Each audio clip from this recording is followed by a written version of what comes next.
திரு சரவணன், ஒரு கூட்டணி தலைவர்கள் ஒரு மேடையில பேசும்போது ஆட்சி மாற்றம் நடப்பது உறுதி அப்படின்னு பேசுறது, தேர்தல் நேரத்தில் பேசுறதுடைய முக்கியத்துவத்தை நம்ம புரிஞ்சுக்கலாம். ஆனா மக்கள் மனநிலையை பிரதிபலிக்கிறார்கள் அப்படின்னு திரு ஸ்ரீகாந்த் கணேஷ் தொடக்கத்துல சொன்னார். அது வேற. ஆட்சி மாற்றம் வேணும்னு எதிர்கட்சிகள் நினைக்கிறதுங்கிறது வேற, ஆட்சி மாற்றம் வேணும்னு மக்கள் நினைக்கிறதுங்கிறது வேற. அது ரெண்டு ஒரு புள்ளியில சேர்ந்துருச்சுன்னா ஆட்சி மாற்றம் நடந்துடும். எதிர்கட்சிகள் நினைக்கிறத விட்டுருவோம், அதுக்கு பின்னாடி இருக்கக்கூடிய அரசியல் நம்ம புரிஞ்சுக்கலாம். மக்கள் நினைக்கிறாங்கன்னு சொல்றாருல, அதுக்கு நிறைய முக்கியத்துவம் இருக்கே. இல்லை, யாரு ஸ்ரீகாந்த் கருணேஷ் நினைக்கிறாரா? அவர் அப்படிதான் நினைச்சாகணும். அவர் அப்படி நினைக்கல அப்படின்னா அப்புறம் அவரை பார்ட்டியில் வச்சிருக்க மாட்டாங்க. மக்கள் பார்த்தீங்க அப்படின்னா there is a pro incumbency wave. 2 கோடி குடும்பங்கள் தமிழ்நாடு அரசு கொடுத்திருக்கக்கூடிய திட்டங்களால பயனடைந்திருக்கிறார்கள். இதை விட இந்த ஆட்சிக்கு வேற என்ன சான்று வேண்டும்? இந்த 1 மணி நேரம் பத்தாது இந்த ஆட்சியில என்னென்ன சாதனைகளை செய்து காட்டியிருக்கிறோம் அப்படின்னு சொல்லி பேசுறதுக்கு. இதை விட ஒரு சிறப்பான ஆட்சியை இந்தியாவில் எந்த முதல்வரும் கொடுக்கவில்லை. திரு மோடி அவர்கள் தமிழ்நாட்டின் முதல்வர் திரு மு க ஸ்டாலின் அவர்களிடம் வந்து பாடம் எடுத்துக்கொள்ள வேண்டும். எப்படி ஒரு அரசாங்கத்தை நடத்த வேண்டும், எப்படி திட்டங்களை இது பண்ணணும் அப்படின்னு அவர் வந்து பாடம் எடுத்துக்கொள்ள வேண்டும். On administration, on governance. ஒரே ஒரு சின்ன எக்ஸாம்பிள் என்னால் கொடுக்க முடியும். தமிழ்நாட்டின் முதல்வர் வந்து திராவிடியன் மாடல் ஆஃப் கவர்னன்ஸ் அப்படின்னு சொல்லி தமிழ்நாட்டுடைய இந்த மாடல், இந்த வளர்ச்சி மாடலை வந்து எடுத்துக்காட்டாக முன்வைக்கிறார். இதை வந்து பிரதமர் குறை சொல்கிறார். என்ன சொன்னாரு? Revdi culture, you are spoiling the Indian economy அப்படின்னு ஆணித்தரமாக. எதற்கு? தமிழ்நாட்டில் வந்து மகளிர் உரிமை தொகை அப்படின்னு சொல்லி எல்லாருக்கும் 1000 ரூபாய் கொடுத்து கொண்டிருந்தோம். பெண்களுக்கு இலவச பஸ் பயணம் அப்படின்றத கொடுத்து கொண்டிருந்தோம். கல்லூரி மாணவிகளுக்கு 1000 ரூபாய், இப்ப மாணவர்களுக்கும் 1000 ரூபாய் அப்படின்னு சொல்லி இலவச காலை சிற்றுண்டி கொடுத்து கொண்டிருந்தோம். இதையெல்லாம் பார்த்து இலவசங்களால இந்தியா பாழ்படுகிறது அப்படின்னு சொல்லி நீட்டி முழக்கிய பிரதமர் என்ன பண்றாரு? இந்த மாடலுடைய சக்சஸை பார்த்து எல்லா பாஜக அரசாங்கங்களும் இதை பின்பற்ற வேண்டும் சொல்லி உத்தரவு போட்டாரு. இன்னைக்கு எல்லா பாஜக அரசாங்கங்களும் இதைத்தான் பின்பற்றி கொண்டிருக்கிறது. மாநில அரசுடைய நிதியில செஞ்சிருந்தா அவங்க விமர்சிக்க மாட்டாங்க. நீங்க கடன் வாங்கி செய்யறீங்க, அதுக்கு வர கடனுக்கு வரீங்க, கடனை உயர்த்தி இதெல்லாம் செய்யறீங்க. கடனுக்கு நான் வரேன், கடனுக்கு வரேன். ஆனா இந்த திட்டத்தை கேலி செய்த பிரதமர் இப்ப மன்னிப்பு கேட்க வேண்டுமா, கேட்க கூடாதா? நான் சொன்னது தவறுங்க, ரேவடி கல்ச்சர் நான் சொன்னது தவறு. இந்திய மக்களிடம் மனப்பூர்வமாய் மன்னிப்பு கேட்கிறேன். ஏன்னா தமிழ்நாட்டின் முதல்வர் திரு மு க ஸ்டாலின் அவர்களுடைய திட்டத்தை தான் நாங்கள் இந்தியா முழுக்க நிறைவேற்றி கொண்டிருக்கிறோம் அப்படின்னு மன்னிப்பு கேட்க வேண்டும். அந்த அந்த பெருந்தன்மை, அந்த இன்டெகிரிட்டி பிரதமருக்கு இருக்கிறதா என்பது முக்கியமான கேள்வி. கிடையாது. அதனாலதான் இப்ப வந்து என்ன பண்றாரு? டபுள் இன்ஜின் சர்க்கார், டபுள் இன்ஜின் சர்க்கார் என்றாரு. தமிழ்நாட்டின் முதல்வர் சிறப்பா சொல்லிட்டாரு, ஐயா அது டபுள் இன்ஜின் கிடையாது, அது டப்பா இன்ஜின். உத்தரப்பிரதேசத்தில் ஓடிய டப்பா இன்ஜின், மத்திய பிரதேசத்தில் ஓடிக்கொண்டிருக்கக்கூடிய டப்பா இன்ஜின், ராஜஸ்தானிலே ஓடிக்கொண்டிருக்கக்கூடிய டப்பா இன்ஜின், மத்திய மணிப்பூரை எரித்து கொண்டிருக்கக்கூடிய டம்மி இன்ஜின் அப்படின்னு சொல்லி தமிழ்நாட்டின் முதல்வர் சுட்டி காட்டி இருக்கிறார். எங்கெல்லாம் இவர்கள் மத்திய அரசோட இணக்கமா இருந்தா நிதி வரும்னு சொல்றாரு. அதுக்கும் வரேன்.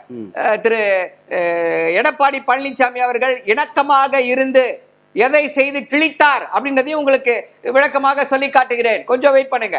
அதாவது இதை இப்படிப்பட்ட ஒரே நிமிஷம் முடிச்சிடுறேன். இப்படிப்பட்ட முன்னாள் முதல்வர் மீது இந்த விமர்சனங்கள் வேண்டிய. ஆமா, ஏன் அப்படின்னா நான் சொல்றேன், அதை உங்களுக்கு விளக்கி சொல்றேன். இப்ப இதை முடிச்சிடுறேன். நான் என்ன சொல்ல வந்தேன் அப்படின்றத முடிச்சிடுறேன் உங்களுக்கு. அதாவது தமிழ்நாட்டின் முதல்வர் சிறப்பான ஒரு கருத்தை முன்வைத்திருக்கிறார்.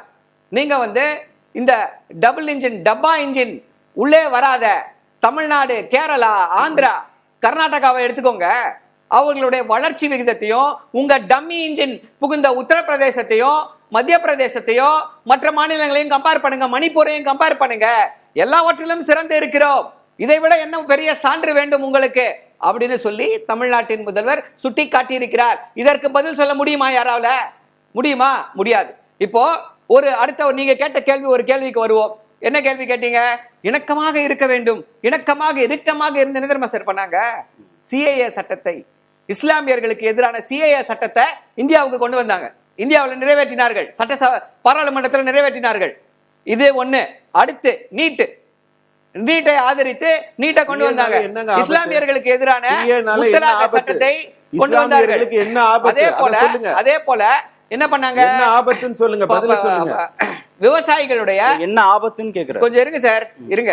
நீங்க பேசும்போது கேட்டுட்டு இருந்தோம். கொஞ்சம் பொறுமையா, என்ன ஆபத்து, எல்லா ஆபத்து எங்களுக்கு தெரியும். நீங்க கொஞ்சம் பொறுமையா இருங்க, பொறுமையா இருங்க. உங்களுடைய பதட்டம் எனக்கு புரிகிறது, உங்களுடைய பதட்டம் புரிகிறது. அதனால கொஞ்சம் அமைதியா இருந்து நிதானமாக இருந்து என்ன சொல்றேன்றதை கேளுங்க. அதற்கு நான் சொல்றதுல எல்லா பதிலும் உங்களுக்கு கிடைக்கும்.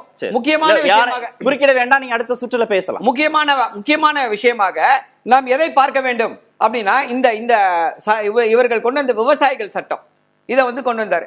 இந்தியாவிலேயே அந்த விவசாயிகள் சட்டத்தை ஆதரித்து பேசிய ஒரே முதல்வர் யார் அப்படின்னா அப்போதைய முதல்வர் திரு எடப்பாடி பழனிசாமி.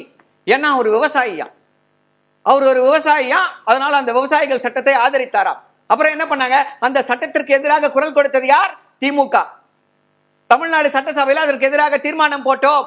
பின்னங்கால் பிடரியில் அடிபட அந்த விவசாயிகள் சட்டத்தை வாபஸ் வாங்கி கொண்டு ஓடியதா இல்லையா பாஜக?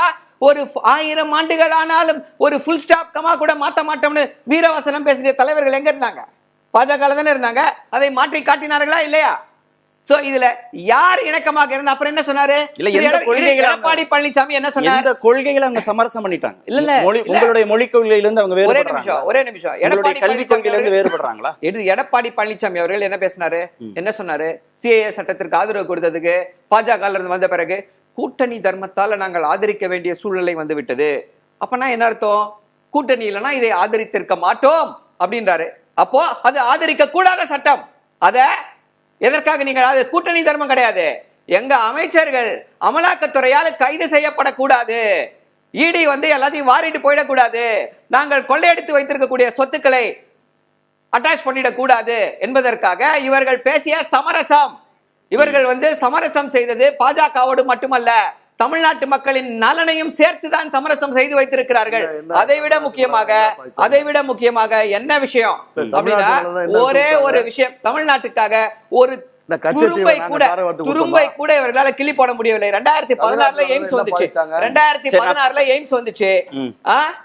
ஆட்சியில 2016 இருந்து 2021 வரை அதிமுக தாங்க சார் இருந்துச்சு ஆட்சியில. என்ன பண்ணாங்க? கொண்டு வர முடிஞ்சதா எய்ம்ஸ? ஒரு செங்கலை கூட வைக்க முடியாத ஒரு கேவல சூழ்நிலை தான். இன்னும் முடிக்கல, இருங்க. அவங்களுக்கு எல்லாம் 10 நிமிஷம் கொடுத்தீங்க. ஒரே நிமிஷம், 10 நிமிஷம் ஆச்சு. இல்ல எனக்கு ஆவல, ஒரே நிமிஷம். இந்த கடனை பத்தி பேசுவோம். கொஞ்சம் கூட வெட்கமே இல்லாமல் பாஜகவை சார்ந்தவர்கள் தமிழ்நாடு அரசு கடன் வாங்கி விட்டதுன்றாங்க. இந்திய அரசுடைய கடன் எவ்வளவு தெரியுமா? 200 லட்சம் கோடி. 200 லட்சம் கோடி கடனை வாங்கி என்ன பண்ணிருக்காங்கன்னு கேளுங்க. சாமானியர்களுடைய வாழ்க்கை முன்னேற்றம் அடைந்திருக்கிறதா?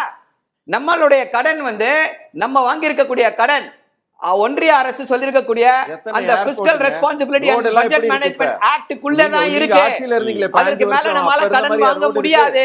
ஒன்றிய அரசு அதை தடுத்துக் கொண்டிருக்கிறது. இவர்கள் கடன் வாங்கி அதானிக்கும் அம்பானிக்கும் அள்ளி வீசுறாங்களே 4 லட்சம் கோடி தள்ளுபடி. அவருக்கு இந்த கான்ட்ராக்ட், அவருக்கு அந்த கான்ட்ராக்ட். இதுதான் இவர்கள் ஆட்சி செய்யக்கூடிய லட்சணம். தொடக்கமே முற்றுப்புள்ளி. கூட்டணி ஆட்சி தமிழ்நாட்டுல ஒரே கருத்தோட முடிச்சிடுறேன். 1967 இருந்து தமிழ்நாட்டுல கூட்டணி ஆட்சியை தமிழ்நாட்டு மக்கள் விரும்பியதே கிடையாது. கூட்டணி ஆட்சி தமிழ்நாட்டுல இருந்ததே கிடையாது.